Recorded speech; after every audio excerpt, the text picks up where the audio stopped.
Estamos de volta! Cheguei, gente. Vamos continuar então a nossa aula aqui da tricotomia, né? Eu gravei aqui a primeira parte, né, da aula 2, né? Nós estamos aqui falando sobre antropologia bíblica, essa matéria que é tão importante na teologia. E ela vai ter muita importância na sua vida também, depois que você começar a entender, né, todo esse contexto que eu estou te apresentando. E essa aqui é a aula 2 e a parte 2 da aula 2, porque eu, infelizmente, perdi a parte 1, né, que eu estava gravando em outro dia, mas agora eu vou dar continuidade aqui da onde eu parei, tá bom? Então a gente falou da aula passada, criação e o desenvolvimento do homem, quase não saiu.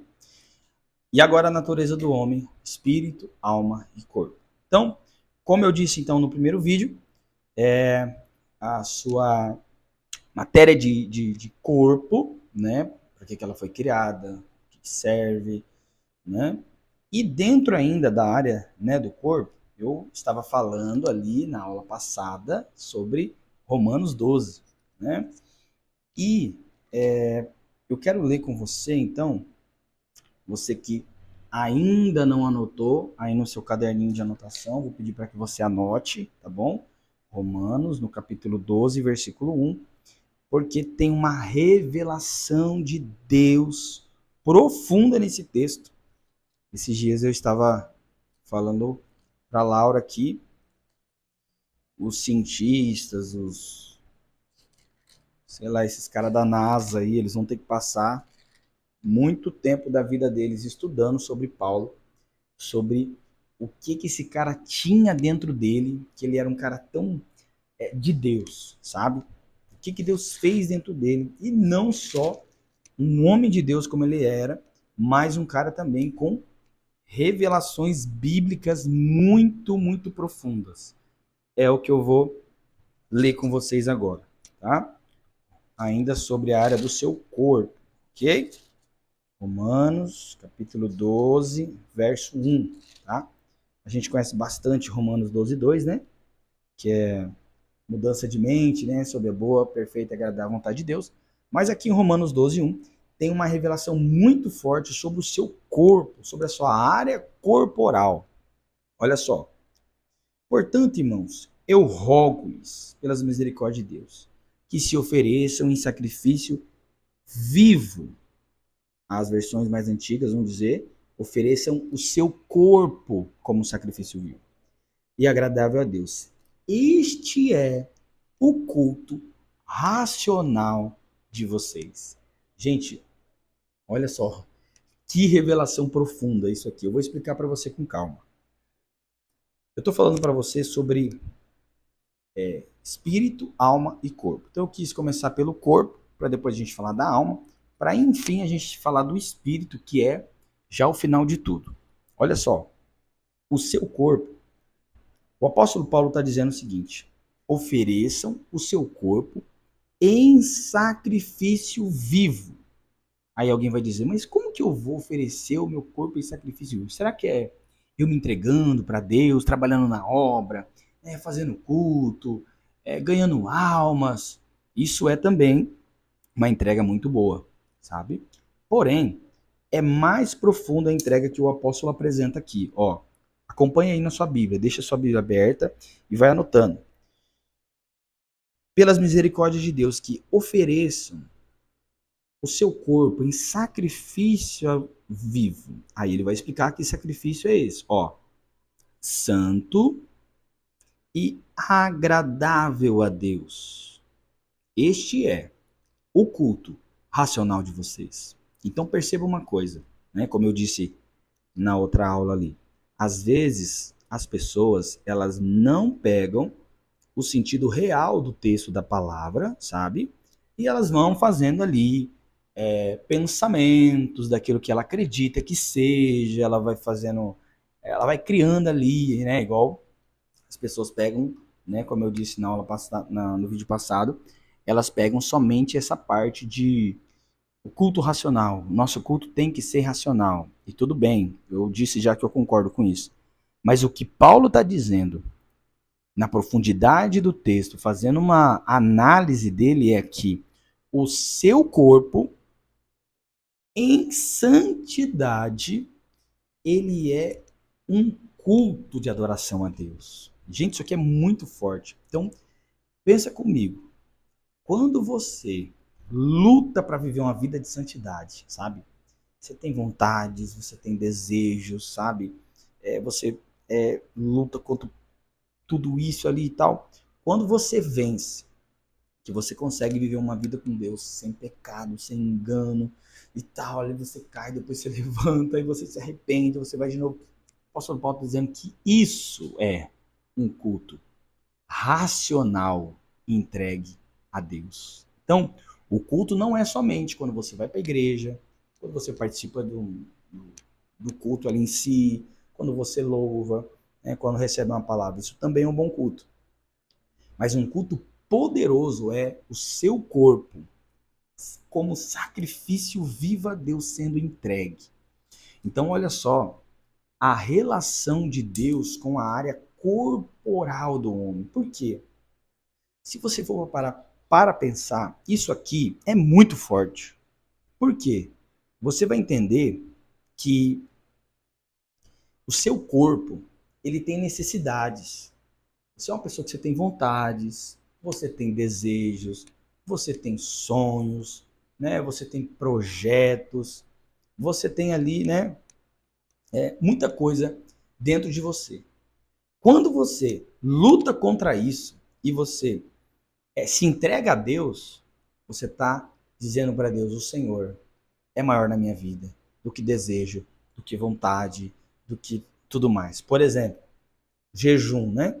O que é o jejum? Você está dizendo para o seu corpo que as suas necessidades diárias de comer, de se alimentar, elas não são mais importantes do que um propósito que você fez diante de Deus. Gente, isso aqui, olha, é muito forte. É muito forte você pensar nisso. O seu corpo, ele também pode ser uma resposta de adoração.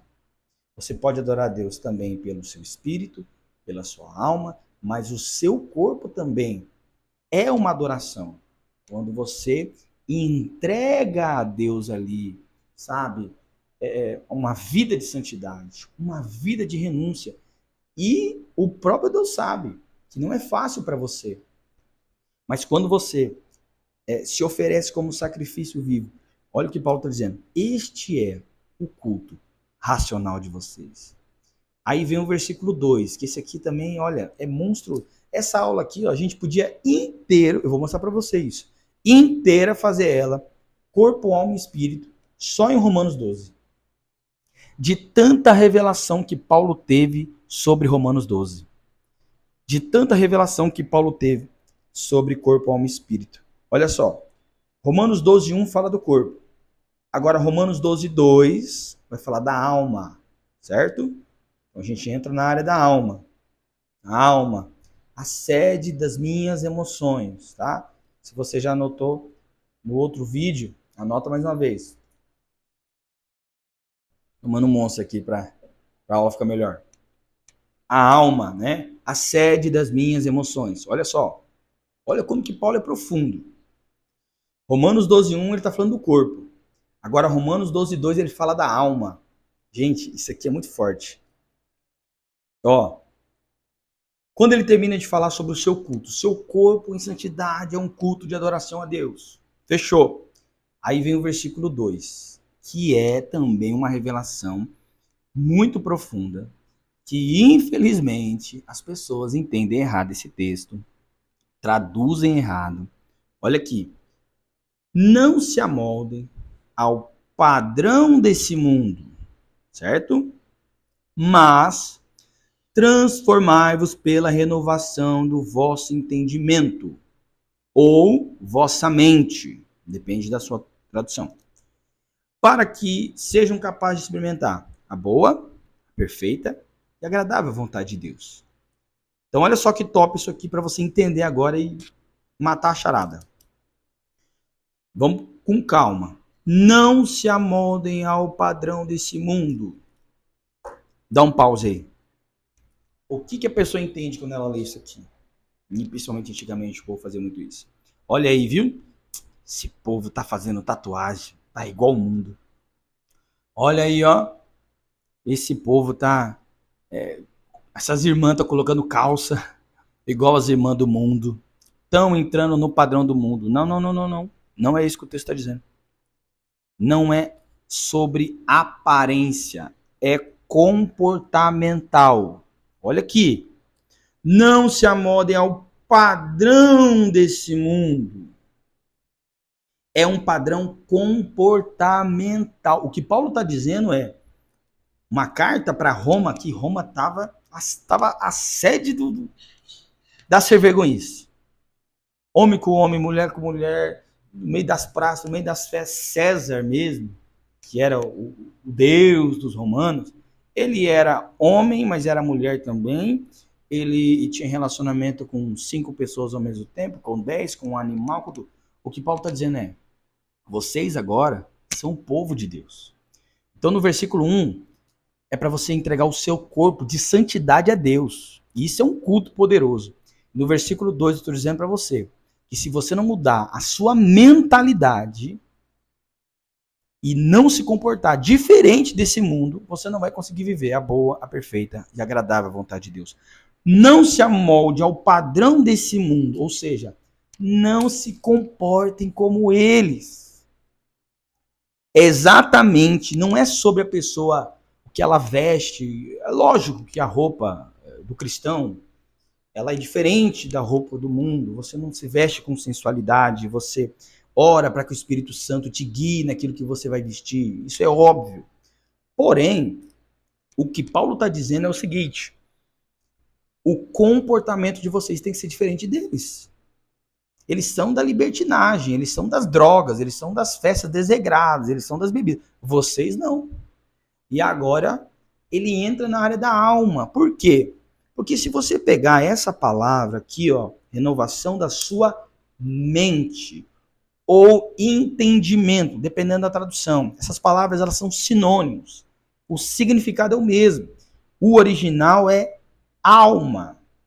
Por quê? O que eu disse? A sua alma é a sede do seu intelecto, é a sede das suas emoções.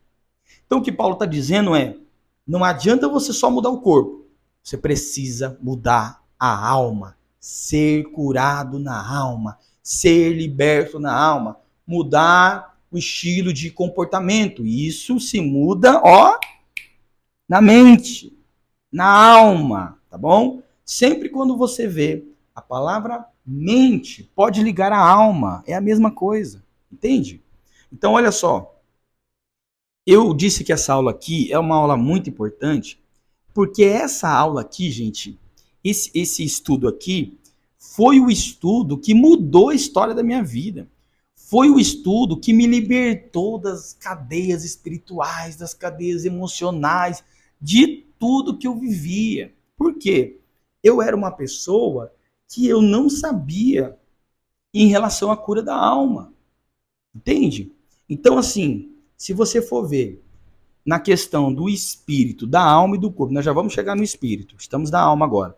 O espírito, alma e corpo, você vai ver o seguinte: o seu corpo, você luta contra o pecado, jejua, ora, clama, pede a Deus socorro para você viver em santidade. E isso você já descobriu que é um culto de adoração a Deus. O seu espírito, ele se conecta a Deus muito rápido. O espírito, eu preciso só atualizar essa parte do espírito, depois eu entro nele direto. Mas o espírito, ele não tem reservatório mental. Ou seja, o seu espírito, ele não guarda... Cadê a câmera? Aqui, ó. Seu espírito, ele não guarda mágoa, ele não guarda coisa do passado, ele não guarda rancor. Não tem isso no espírito, gente. Entende? Vamos colocar uma situação aqui. Vamos dizer que você cometeu um pecado relativamente grave para você. Sei lá, não vou nomear pecado de ninguém, mas você cometeu um pecado. Aí você já, o Espírito Santo já vem e já fala ao seu espírito: fulano, você errou, cara. Não é pra você ter feito isso, não era para você ter falado isso. Aí você já fica já E agora, Jesus? Aí você ora. Senhor, a tua palavra diz que aquele que se arrepende, busca perdão, ele é perdoado. Então, me arrependo, peço perdão e tal. Bom, o seu espírito, na hora, é um segundo, ele é renovado. O salmista Davi, no 51, ele fala: purifica-me com isopo. É uma planta que tem em Jerusalém, que ela suga as coisas assim. Ela é usada para limpar, é tipo uma esponja. Ela suga assim, sabe, as coisas. Purifica-me com isopo e ficarei puro. Aí ele fala: renova em mim. Não, vamos ler, senão você vai falar que eu estou inventando. Né? Eu vou falar: o pastor Lucas exagerou lá no curso teológico. Acho que ele inventou umas coisas lá. Vamos ler. A leitura não tem erro, né? Vamos lá, Salmo 51.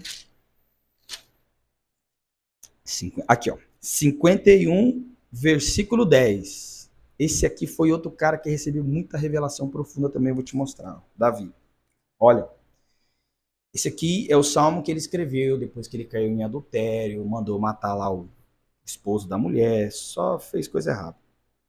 Cria em mim, ó Deus, um coração puro e renova dentro de mim um espírito inabalável. Olha só que forte isso aqui.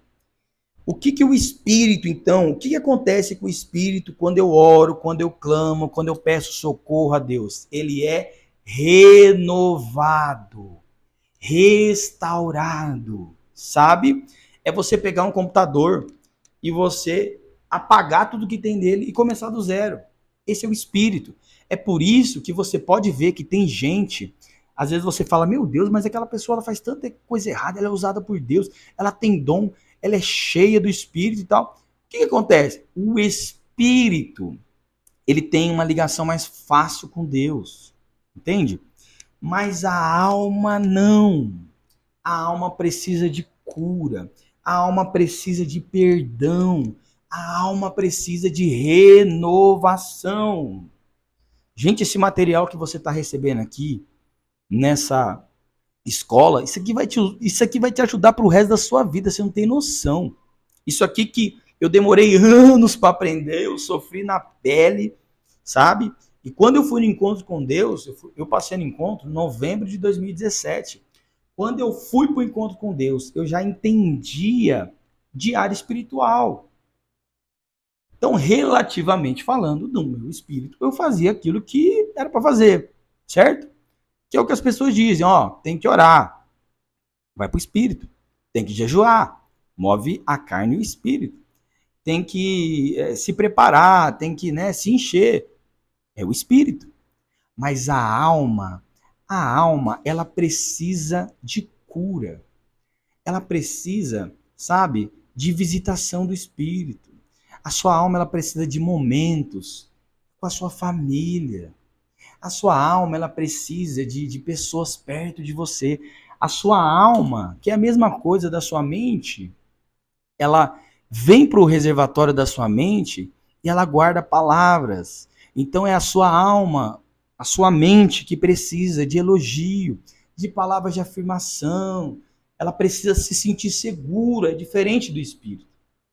Então é por isso que você vai ver que às vezes tem alguém que está caminhando com Deus, que está voando, está ganhando alma, está salvando vida, o espírito está voando.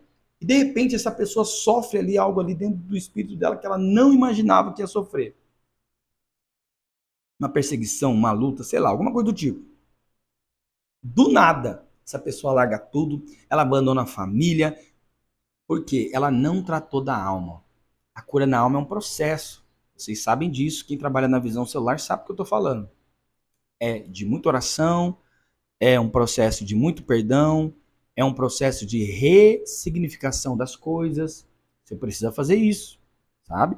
Às vezes você vê alguém que o cara já é um pai de família, é adulto, ele é um empresário de sucesso, porém a alma, ela tem coisas dentro dela. Olha só, vou mostrar um texto para você. Gênesis, rapidinho para a gente passar para o espírito. Do espírito é mais rápido, ele é mais simples de entender. A alma que é Essa alma é mais complicadinha. Eu quero ler aqui, ó. Gênesis. Deixa eu só achar o texto correto, que a partir do texto correto a gente consegue desenvolver isso aqui, tá? Pera aí. Inclusive eu li esse texto hoje, tratei dele hoje. Aqui, ó. Pode ser esse aqui, ó. Gênesis 42, 24, tá? Anota aí. Sobre a sua alma. Gênesis 42, 24. Olha só o que diz o texto. Vou correr que meu tempo está acabando. José retirou-se e começou a chorar, mas logo depois voltou e conversou com eles. Olha só. José, você sabe a história de José, todo o sofrimento que ele passou, tudo que ele viveu, né? Todas aquelas marcas e tudo mais. Foram 20 anos sofrendo, tá? 20 anos que dentro desse período ele morou como? Viveu como escravo, morou muitos anos dentro de uma prisão, ficou longe da família, longe dos amigos, longe do irmão Benjamin. É muito forte isso aqui. Olha como que a alma é um negócio pesado, tem que tratar. José, ele era um sucesso. Você entende isso? Cadê minha caneta? Aqui. José era um sucesso. Governador, brabisco, número 2 do Egito. Imagina, o Egito era igual os Estados Unidos da América hoje, uma potência mundial, sabe? Mas a sua alma não era curada. Você imagina um homem tão poderoso como José, governador do Egito, que deu ordem para as nações, que vendia alimentos ali para todo mundo. O brabo, resolvia tudo para todo mundo.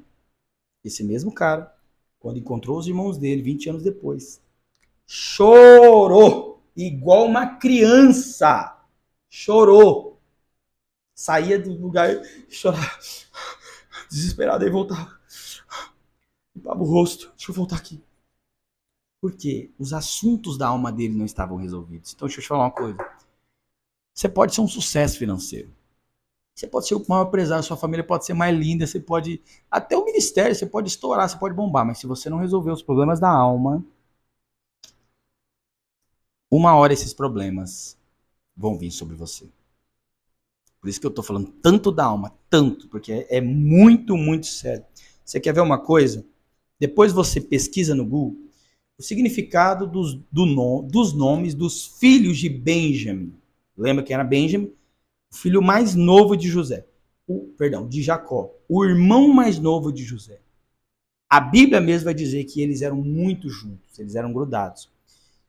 E ele perdeu o irmão dele. O único que era filho da mesma mãe dele. O irmão dele sumiu, ele não sabe onde estava. Ele não estava com os irmãos lá na venda, os dois. Ele não fez isso.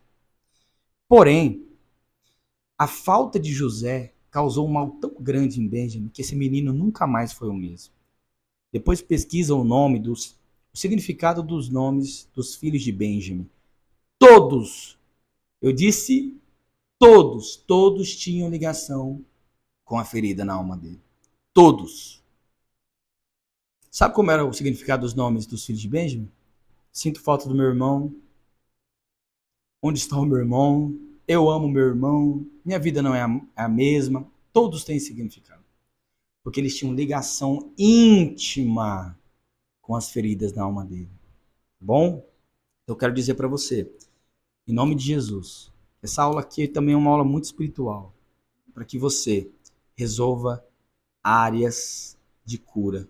Senão você vai sofrer muito.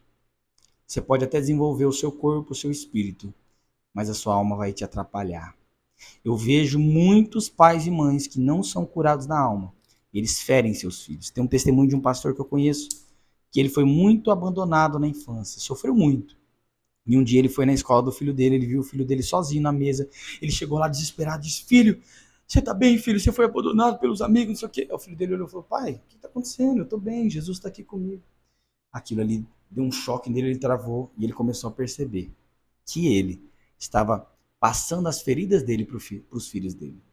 Então, você não ser curado é um problema muito grave, porque você vai ferir outras pessoas. E agora, para a gente encerrar, Hebreus capítulo 4, verso 12. Eu vou falar sobre o seu espírito agora para encerrar, tá? O espírito é rapidão. Você já sabe o que é o espírito. O nosso espírito é aquele que nos liga ao mundo espiritual, tá bom? Mundo espiritual no geral, não somente a Deus, mas também a anjos, a demônios, principados, potestades. Ele nos liga com o mundo espiritual no contexto inteiro. Tanto que você vai ver que tem religiões, né? Depois eu vou falar sobre religiões aqui, tem uma aula só sobre eles. Né? Os espíritas, umbanda, kardecistas, todo esse pessoal. Os espíritos malignos, eles se ligam ao espírito deles. Por isso que eles têm manifestações espirituais. Então, o nosso espírito é o que nos liga ao Senhor. Então, como é que o meu espírito não consegue, às vezes, se conectar com Deus? Tem alguém no meio do caminho. E esse é a sua alma. Olha aqui o que diz Hebreus 4:12. Porque a palavra de Deus, ela é viva e eficaz, mais penetrante do que espada de 2 gumes e penetra até a divisão da alma e do espírito, juntas e medulas, e é apta para discernir pensamentos e intenções do coração. Olha isso aqui. Às vezes você recebe uma palavra de Deus. Deus diz assim, fala lá pro fulano isso, isso, isso. Essa palavra vem no seu espírito. Mas se a sua alma está contaminada ou ela está junto com o seu espírito, o que é a minha alma junto com o meu espírito? São sentimentos, emoções junto com a minha área espiritual. Só tem uma forma de separar. É a palavra de Deus entrando. Quando a palavra de Deus entra, ela separa a alma do espírito. E precisa ter essa separação. Por quê? Porque quando você vai se mover nas coisas de Deus e na sua vida espiritual, você não pode se mover no emocional e nem na alma. Pega essa visão. Tem muita gente que está sofrendo, trabalhando para Deus, cuidando de pessoas, cuidando de igreja, sendo pastor, sendo apóstolo, e sofre muito porque não sabe separar a alma do espírito. Então, por exemplo, vou te colocar uma situação aqui. Apareceu alguém ali, no culto da sua igreja. Deus fala, diga para essa pessoa que ela vai prosperar, ela vai crescer, ela vai ser abençoada. Só que você está olhando para essa pessoa e ela está toda suja, parecendo um mendigo, chinelo, todo sujo. Só que no seu espírito Deus falou, eu vou fazer. Só que o que te traz a dúvida que Deus vai fazer? Não é o seu espírito, é a emoção da alma. É a sua alma que olha e fala, eu acho que não foi Deus não, hein? Não tem como Deus fazer na vida daquela pessoa. Impossível. Quem faz isso é a sua alma. É ela que gera dúvida. Entende? É ela que gera essas coisas no seu coração. Por isso que tem que ter a palavra. A palavra, ela vem, não sou só uma faca, e divide a alma do espírito. Para quê? Ele explica para quê. Para discernir pensamentos e intenções do coração. Gente, essa é a aula de hoje. Espero que você tenha sido abençoado. Espírito, alma e corpo. Você entendeu? O seu espírito te conecta ao mundo espiritual.